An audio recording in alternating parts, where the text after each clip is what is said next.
दोस्तों मेरे पास आईटीसी के 1220 स्टॉक्स हैं और आईटीसी का जो डिविडेंड है वो 7 मार्च 2025 को आपके बैंक अकाउंट में क्रेडिट हो चुका होगा। मेरे केस में यहाँ पर मैं आपको क्लिक करके दिखाता हूँ तो आप यहाँ पर देख पाएंगे कि मेरे बैंक अकाउंट में 6,722 रुपया आया है आईटीसी के डिविडेंड के रूप में। लेकिन अगर यहाँ पर हम आपको एक कैलकुलेशन दिखाएं तो मेरे पास 1220 शेयर थे, 6.5 रुपए के डिविडेंड के हिसाब से मुझे 7,930 रुपया आना चाहिए था।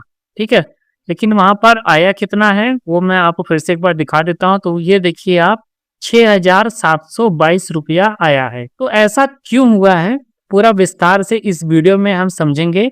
तो वीडियो में आगे बढ़ने से पहले चैनल पर अगर आप पहली बार आए हैं तो चैनल को सब्सक्राइब कर लीजिएगा। वीडियो पसंद आए तो इसको लाइक करिएगा, अपने दोस्तों के साथ भी ज़्यादा से ज़्यादा शेयर करिएगा।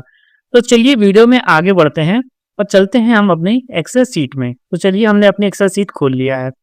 तो 1220 शेयर का 6.5 रुपए के हिसाब से 7,930 रुपया डिविडेंड बना था, लेकिन इतना नहीं आया है। अगर 10% आप टीडीएस भी काट लीजिए और 793 रुपये को घटा दिए तब भी 7,137 रुपया डिविडेंड आना चाहिए था, तो इतना भी नहीं आया है। अब ऐसा क्यों हुआ है इस चीज को बहुत ही अच्छे से समझ लीजिए। तो इस फाइनेंस ईयर में आईटीसी ने एक बार और डिविडेंड दिया था। तो उस समय मेरे पास जो आईटीसी के स्टॉक थे ये 553 थे और तब आईटीसी ने जो डिविडेंड दिया था वो 7.5 रुपए का डिविडेंड दिया था। तो 7.5 रुपए के डिविडेंड के हिसाब से जो अमाउंट बना था वो 4,147 रुपया 50 पैसे बना था और यहाँ पर राउंड फिगर कर लीजिए तो 4,148 रुपया होता है। और यह पूरा का पूरा अमाउंट हमारे बैंक अकाउंट में उस समय आ गया था। इसको भी मैं आपको यहाँ पर दिखा देता हूँ। यहाँ पर आप देख पा रहे होंगे कि 4,148 रुपया उस समय आया था। जब भी डिविडेंड का अमाउंट 5,000 रुपए से ज्यादा होता है एक फाइनेंस ईयर में, तब 10% का टीडीएस काटा जाता है। ठीक है, तो अब फिर से हम चलते हैं अपनी एक्सेल सीट में। तो यहाँ पर देखिए ये जो अमाउंट था ये मुझे पूरा का पूरा मिल गया था। उस समय तो कोई भी टीडीएस नहीं कटा था, लेकिन अब जो ये वाला अमाउंट बना, ठीक है, इसमें इन्होंने दोनों बार का अमाउंट जोड़ा है और तब टीडीएस काट लिया है। कहने का मतलब क्या है कि इस बार जो डिविडेंड बना मेरा 7,930 रुपए बना।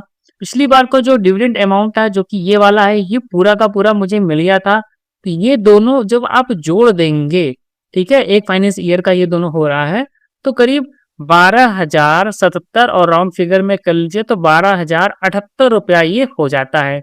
और इस दोनों अमाउंट का 10% जो टीडीएस होगा ये 1,208 रुपया होगा।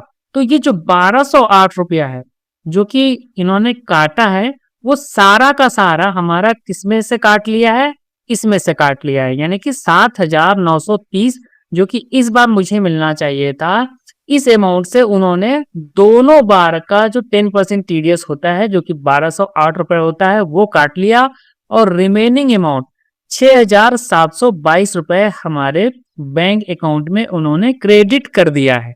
ठीक है, तो ये चीज आपको क्लियर हुई होगी। अब बहुत से लोगों के मन में ये प्रश्न आ रहा होगा कि भाई ये तो 1,208 रुपया का नुकसान हो गया।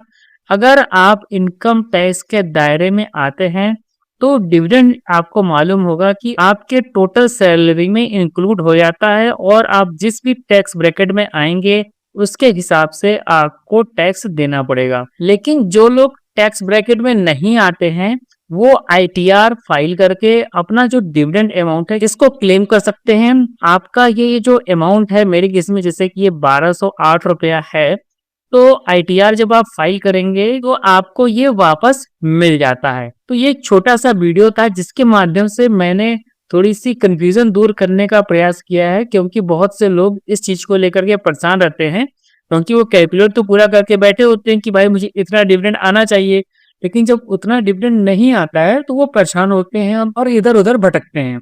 तो उम्मीद करता हूँ कि ये वीडियो आपके लिए हेल्पफुल होगा। वीडियो पसंद आया तो वीडियो को लाइक करिएगा, चैनल पर पहली बार आए तो चैनल को सब्सक्राइब करिएगा।